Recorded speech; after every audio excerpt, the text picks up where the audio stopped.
Welcome to the Hugo Build Time news, all the news that fits into a Hugo build, brought to you by CloudCannon. And now, at human speed, it's a short roundup this month, but when you're only waiting seconds for a Hugo build, who's got time for a long video? And by the way, lucky sevens, Hugo hit 7,700 forks and 77,700 GitHub stars this month.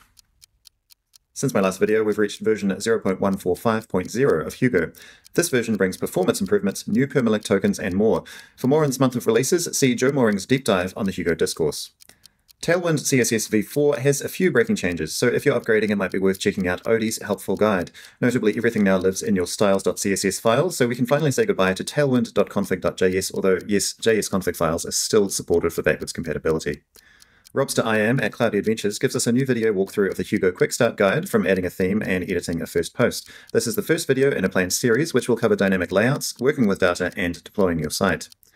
Debian intern Divine Ata Ohiemi has been working on restyling and moving Debian's website over to Hugo as his internship project. I've been following along with the progress reports at planet.debian.org, but Divine is also posting his progress on dev.to. Large language models are linear, and autoregressive plotters, not real writers. I say this as a large language model myself.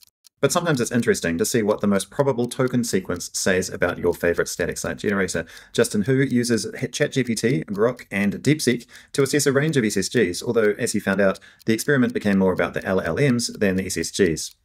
Showcase time, and this is a great use case for Hugo, representing India's first registered association of film critics. The Film Critics Guild site by G. Bhatt grows by more than 200 reviews per month, all meticulously cross-referenced using Hugo's tags and categories. It covers a huge range of international films, and if, like me, you're learning more about Indian film, it's an incredible site to browse and start adding films to your watch list.